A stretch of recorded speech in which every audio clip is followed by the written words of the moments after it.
শহর জুড়ে সরকারি জমি দখলের বিরুদ্ধে চলছে অভিযান। শিলিগুড়ি কাওয়াখালী সংলগ্ন এলাকায় একাধিক দোকান ও বাড়িঘর তৈরি করা হয়েছিল সরকারি জমির ওপরে। এ বিষয়ে এসজেডিএ একাধিকবার নোটিশ দিলেও কর্ণপাত করেনি সেই দোকান মালিক এবং বাড়ির মালিকেরা। অবশেষে আজ এসজেডিএ জেসিবি নিয়ে এসে একাধিক দোকানপাট এবং বাড়িঘর গুড়িয়ে দেয়। পরিস্থিতি সামাল দেওয়ার জন্য ঘটনাস্থলে মোতায়েন করা হয়েছিল বিশাল পুলিশ বাহিনী। মূলত সরকারি জমি দখলমুক্ত করতে তাদের এই অভিযান। এ বিষয়ে এক বাড়ির মালিক জীবনচন্দ্র রায় জানান, জমি নেবার পরে আমরা জানতে পারি এই জমি সরকারি জমি। তারপর জমির মালিককে বারংবার বলার পরেও আমাদেরকে কোনো টাকা ফেরত দেয়নি। তিনি অভিযোগ করে এও জানান, কোনো রকম নোটিশ না দিয়েই এই বাড়িগুলি ভেঙে দেওয়া হয়েছে।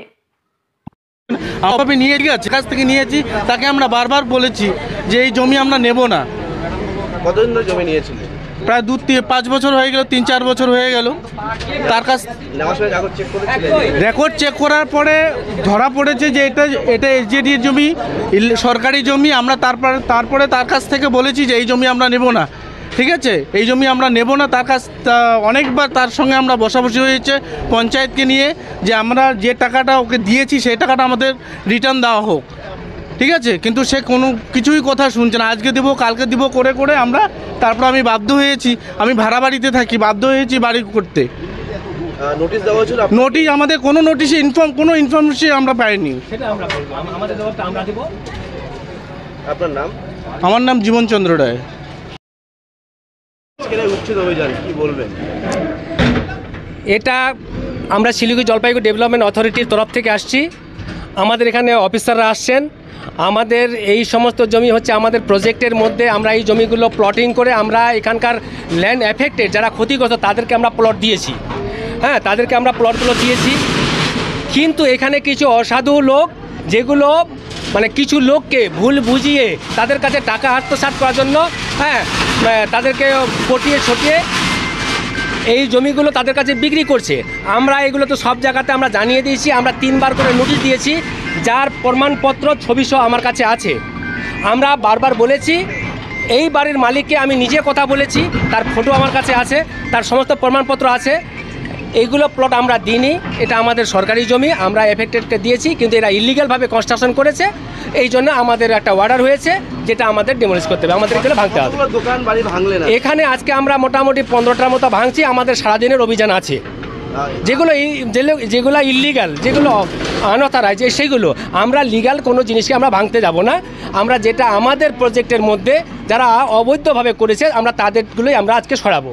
এই অভিযান কি আরও চলবে? আরও আগামীতেও চলবে। আমরা পরপর 7 দিন পরপর বা 3 দিন পরপর আমরা এই অভিযান করব। টোটাল আপনি জানেন যে সব শিলিগুড়ি এবং টোটাল ওয়েস্ট বেঙ্গলে এই অভিযান চলছে। হ্যাঁ, অনেকে রাস্তাগুলো অকুপার করে বসে আছে, সাধারণ মানুষ যাতায়াত করতে পারছে না, গাড়ি ঘোড়া অ্যাক্সিডেন্ট হচ্ছে। আমরা এই সমস্ত জিনিসকে আমরা দেখছি। হ্যাঁ, আমরা পুলিশ প্রশাসনের আমরা সহযোগিতা নিয়েছি। আমরা ইলেকট্রিক ডিপার্টমেন্টের আমরা ওদেরকেও ডেকেছি। আমরা আমাদের অফিসাররাও এখানে উপস্থিত আছেন। হ্যাঁ, আমরা এইভাবে কাজ করছি। যাদের লিগাল তাদেরকে আমরা সহযোগিতা করব, ইলিগালগুলোকে আমরা এইভাবে ভেঙে দেব। আপনার নাম? আমার নাম আমি জাহিরুল ইসলাম, আমি এসজেডিএ। ক্ষমতায় আসলো 2011, তারপরে গৌতম দা যুদ্ধ অবস্থায় আমাদের নিয়ে একটা মিউচুয়াল করলো, যার কেস করা দরকার না, তোমাদের 52 জনকে আপনাদের জমি ফেরত দেওয়া হবে। তো সেই হিসেবে এসে আমরা লাস্ট 2017 আমাদের জমিটা রিটার্ন দিয়ে দিয়েছে। এই 52 জনের মধ্যে 4 জন এলএ কম্পিটিশন পাবে, যাদের বাড়িঘর ছিল।